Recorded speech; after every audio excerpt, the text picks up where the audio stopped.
Let's remind ourselves how collisions work. We go back to the days when we used bus topologies on Ethernet networks, maybe 10 base 2, maybe 10 base 5 technologies, and the devices attached to this shared segment had to make sure that there was not currently a frame on that shared segment before they transmitted. We're not allowed to have more than one frame on a shared segment at any one time. And remember that they could use a technique called CSMA-CD. Carrier sense multiple access with collision detection. Carrier sense meaning that they can determine that they are attached to the network and they can listen to the network to see if a frame is present on the shared segment. Multiple access means that we don't have to take turns. We can have multiple devices accessing the same segment, and when it's clear to transmit for anybody, they can transmit. And collision detection, the CD in CSMA-CD, means that if a collision does occur, if we do have two stations that transmit at the same time and those transmissions collide, we can detect that and we can retransmit. Here's a challenge that can occur on a shared segment. Let's say that we had a couple of stations, maybe the two bottom stations on screen, they were simultaneously listening to the wire to see if it was okay to transmit, and they heard the same period of silence. They independently concluded that it was okay to transmit, so they both transmit at the same time. And what happens? They collide. We had a collision that occurs. Something that's often misunderstood about collisions, by the way.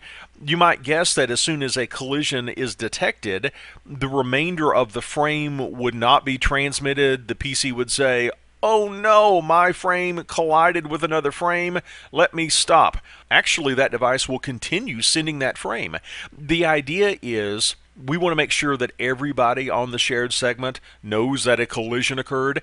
And if we stop transmitting immediately as soon as we detect a collision, other devices might not know. So we continue to transmit that frame.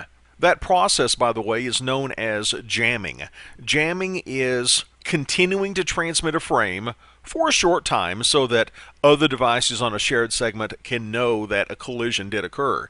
And after the collision occurs, the devices that sent the colliding frames, they obviously need to retransmit those frames, but they don't want a collision to happen again. So what they will do, they will independently set a random back-off timer.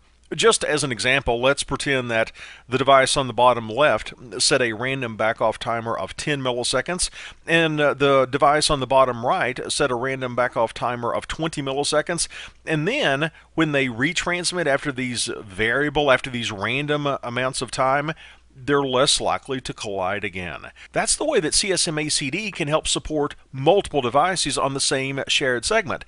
Today, though, we almost never use a physical bus topology like we have here. In fact, we've also largely gotten away from Ethernet hubs. But if you do run into an Ethernet hub, it's important to understand that all of the ports on an Ethernet hub, they're in the same collision domain. Meaning that even though we're physically connected in a star topology, logically it's still a bus. It's still an Ethernet bus where there can only be one frame on this shared segment at any one time. We've got one collision domain. Remember how a hub operates. A hub does not make intelligent forwarding decisions. It just takes bits that it receives in on one port and sends them out other ports. This can limit scalability. If we have lots of devices on the same shared segment, they're going to be able to transmit less frequently. To increase our scalability, we could replace that hub, as most people have, with an Ethernet switch. In the example on screen, I have 4 devices connected to this Ethernet switch, and as a result, I've got 4 collision domains. Each port on an Ethernet switch represents its own collision domain. And because we only have the one device on a switch port, that means that we don't even need to run CSMA-CD. This is a big deal. If I don't have to run CSMA-CD because there is no possibility of collision, that means that these stations connected to an Ethernet switch, they can run in full duplex mode as opposed to half duplex mode. In full duplex mode, that means that I can have a station that is simultaneously transmitting and receiving. If we had a hub, and if we had to run CSMA-CD, a requirement is we have to run in half duplex mode. This means that an Ethernet switch not only helps us scale our networks by helping us out with the collision issue, but it gives us a more effective use of our bandwidth. We can now use full duplex as opposed to half duplex communication.